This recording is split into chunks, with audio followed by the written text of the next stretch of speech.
everyone. Oh my gosh. Too close.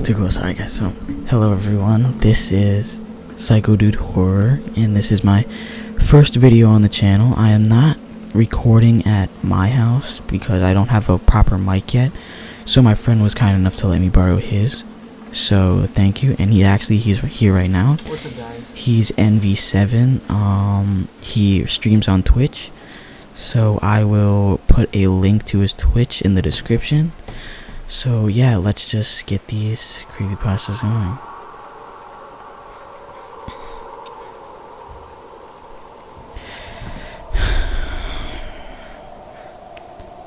Story 1, The Old House by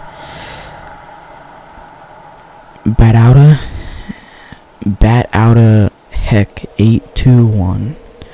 The best feeling is getting a long peel similar to your skin when you're peeling from a sunburn. We bought an old house, my boyfriend and I. He's in charge of the new construction, converting the kitchen into the master bedroom, for instance, while I'm on wallpaper removal duty. The previous owner papered every wall and ceiling. Removing it is brutal, but oddly satisfying. The best feeling is getting a long peel similar to your skin when you're peeling from a sunburn. I don't know about you, but I'm kinda making a game of peeling, on a hunt for the longest piece before it rips. Under a corner section of paper in every room is a person's name and a date. Curiosity got the best of me one night when I googled one of the names and discovered the person was actually a missing person. The missing date matching the date under the wallpaper. The next day, I made a list of all the names and dates. Sure enough, every name was from a missing person with dates to match. We notified the police, who naturally sent out a crime scene team. I overheard one text say, "Yup, it's human." Human? What's human? Ma'am, where is the material you removed from the walls already? Isn't it wallpaper you were removing? Story 2. I hate it when my brother Charlie has to go away. They say his disorder makes him charming, makes it easy for him to fake normalcy. I hate it when my brother Charlie has to go away. My parents consistently try to explain to me how sick he is, that I am lucky for having a brain where all the chemicals flow properly to the destinations like undammed rivers. When I complain about how bored I am without a little brother to play with, they try to make me feel bad by pointing out that his boredom likely far surpasses mine, considering he's confined to a dark room in an institution. I always beg for them to give him one last chance. Of course, they did at first. Charlie has been back at home several times, each shorter in duration than the last. Every time, without fail, it starts again. The neighborhood cats with gouged out eyes showing up in his toy chest. My dad's razors found dropped on the baby slide in the park across the street. Mom's vitamins replaced by bits of dishwasher tablets. My parents are hesitant now, using last chances sparingly. They say his disorder makes him charming. It makes it easy for him to fake normalcy, and to trick the doctors who care for him into thinking he is ready for rehabilitation. That I would just have to put up with my boredom if it means staying safe from him. I hate it when Charlie has to go away. It makes me have to pretend to be good until he's back.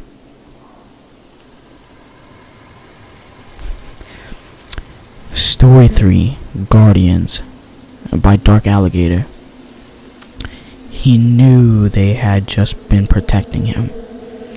He awoke to a huge insect creature looming over his bed and screamed his lungs out. They hastily left the room, and he stayed up all night shaking and wondering if it had been a dream. The next morning, he heard a tap on the door. Gathering his courage, he opened it to see One of them gently placed a plate filled with fried breakfast on the floor, then retreat to a safe distance. Bewildered, he accepted the gift. The creatures chattered excitedly. This happened every day for weeks. At first, he was worried that they were fattening him up, but after a particularly greasy breakfast left him clutching his chest from heartburn, they were replaced with fresh fruit, as well as cooking. They poured him hot, steamy bath for him, and even tucked him in when he went to bed. It was bizarre. One night he awoke to gunshots and screaming. He raced downstairs to find a decapitated burglar being devoured by the insects. He was sickened, but disposed of the remains as best he could. He knew they had just been protecting him. One morning the creatures wouldn't let him leave his room. He lay down confused but trusting as they ushered him back into bed. Whatever their motives, they weren't going to hurt him. Hours later, a burning pain spread throughout his body. It felt like his stomach was filled with razor wire. The insect chattered as he spasmed and moaned. It was only when he felt a terrible squirming beneath his skin that he realized the insects hadn't been protecting them. They had been protecting their young.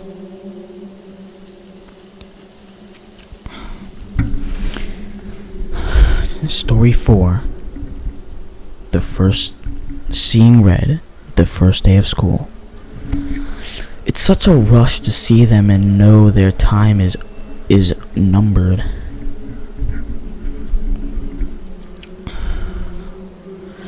Everyone loves the first day of school, right? New Year's, new classes, new friends. It's a day full of potential and hope, before all the dreary depressions of reality show up to ruin all the fun. I like the first day of school for a different reason, though. You see, I have a sort of power. When I look at people, I can sense a sort of aura around them, a colored outline based on how long a person has to live. Most everyone I meet around my age is surrounded by a solid green aura, which means they have plenty of time left. A fair amount of them have a yellow, orangish tinge to their auras, which tends to mean a car crash or some other tragedy. Anything that take people before their time, as they say. The real fun is when the auras venture into the red end of the spectrum, though every now and again I'll see someone who's basically a walking stoplight. Those are the ones who get murdered or kill themselves.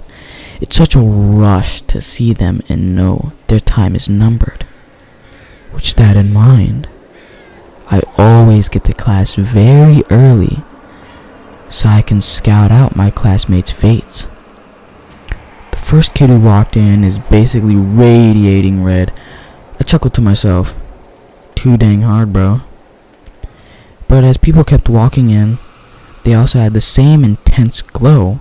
I finally caught a glimpse of my rose-tinted reflection in the window, but I was too stunned to move.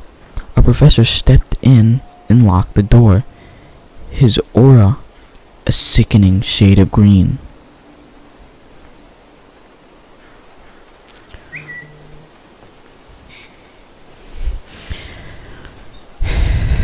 Story 5. They Got the Definition Wrong, by Lou. Insanity is realizing you no longer fall asleep. It has been said that the definition of insanity is doing the same thing over and over and expecting different results. I understand this sentiment behind the saying, but it's wrong. I entered the building on a bet. I was strapped for cash and didn't buy into the old legends of the hotel to begin with, so $50 was more than enough to get me to do it. It was simple. Just reached the top floor, the 45th floor, shined my flashlight from a window. The hotel was old and broken, including the elevator, so that meant hiking up the stairs. So up the stairs I went. As I reached each platform, noted old brass plaques displaying the floor numbers 15, 16, 17, 18. It felt a little tired as I crept higher. But so far, no ghosts, no cannibals, no demons. Piece of cake. Piece of cake. I can't tell you how happy I was when I entered the last stretch of numbers. I joyfully counted them at each platform. 40, 41, 42, 43, 44, 44. I stopped and looked back down the stairs. I must have miscounted, so I continued up. 44. One more flight. 44. Then down 10 flights. 44. 15 flights. 44. So it's been for as long as I can remember, so really insanity isn't doing something repeatedly and expecting different results. It's knowing that the results will never ever change. That each door leads to the same staircase, to the same number. It's realizing you no longer fall asleep. It's knowing whether you've been running for days or weeks or years. It's been the sobbing slowly turns into laughter. That was very stupid. I don't know why I did that. My Daughter Learned to Count by Real Science 87. My daughter woke me around 11:50 last night. My daughter woke me up around 11:50 last night. My wife and I picked her up from her friend Sally's birthday party, brought her home, and put her to bed. My wife went into the bedroom to read while I fell asleep watching the Braves game. "Daddy," she whispered, tugging my shirt sleeve. "Guess how old I'm gonna be next month?" "I don't know, Beauty," as I slipped on my glasses. "How old?" She smiled and held up 4 fingers. "It is 7:30 now." My wife has been up with her for almost 8 hours and she still refused to tell us where she got them.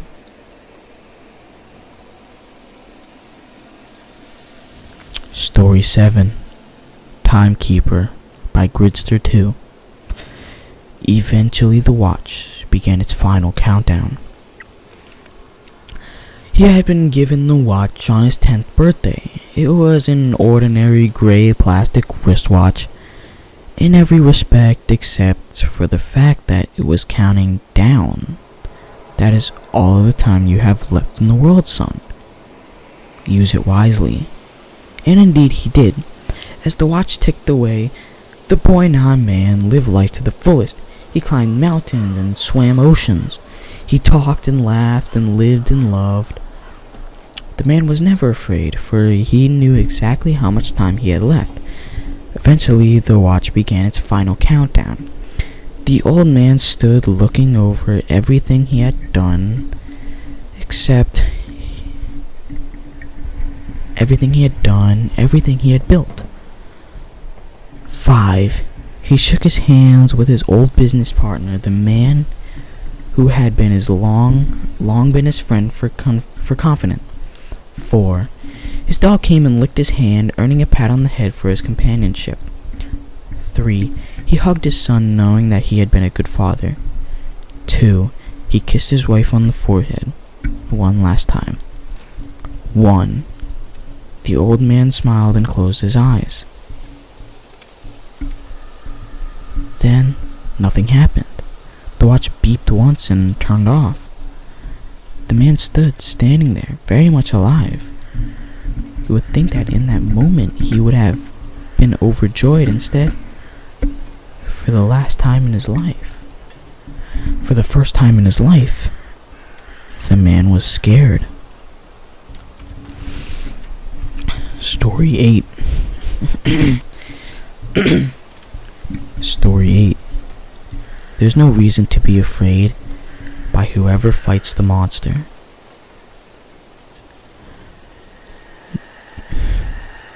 But our favorite thing was the ghost. When my sister Betsy and I were kids, our family lived for a while in a charming old farmhouse. We loved exploring its dusty corners and climbing the apple tree in the backyard. But our favorite thing was the ghost.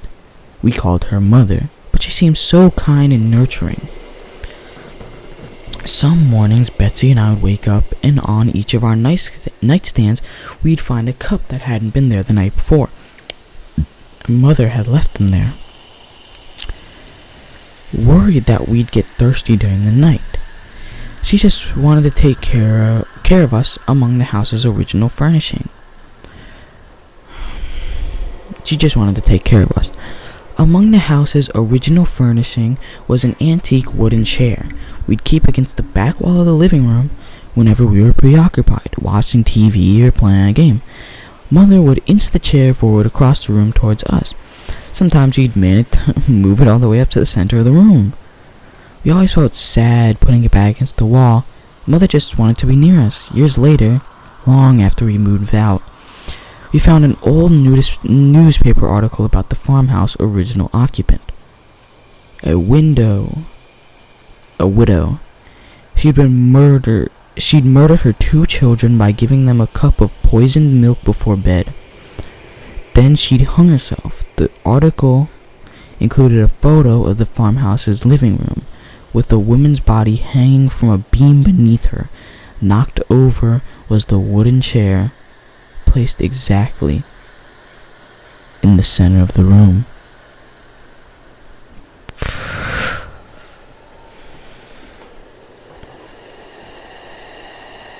Story 9. The Perfect Plan by Hunt Frog. I walked up to Mr. Quinn, the guidance counselor, and shot him in the face 3 times. On Monday, I came up with the perfect plan. No one ever knew we were friends. On Thursday, he stole a gun from his dad. On Tuesday, he stole a gun from his dad. On Wednesday, we decided to make our move during the following day's pep rally. On Thursday, while the entire school was in the gym, we waited just outside the doors. I was to use a gun on whoever walked out first, then he would take the gun and go into the gym blasting. I walked up to Mr. Quinn, the guidance counselor, and shot him in the face 3 times. He fell back into the gym, dead. The shots were deafening. We heard screams in the auditorium. No one could see us yet. I handed him the gun and whispered, "Your turn." He ran into the gym and started firing. I followed a moment after. He hadn't hit anyone yet. Kids were scrambling and hiding. It was mayhem. I ran up behind him and tackled him. We struggled. I wrenched the gun out of his hand, turned it on him, and killed him. I closed his mouth forever. On Friday, I was anointed a hero. It was indeed the perfect plan.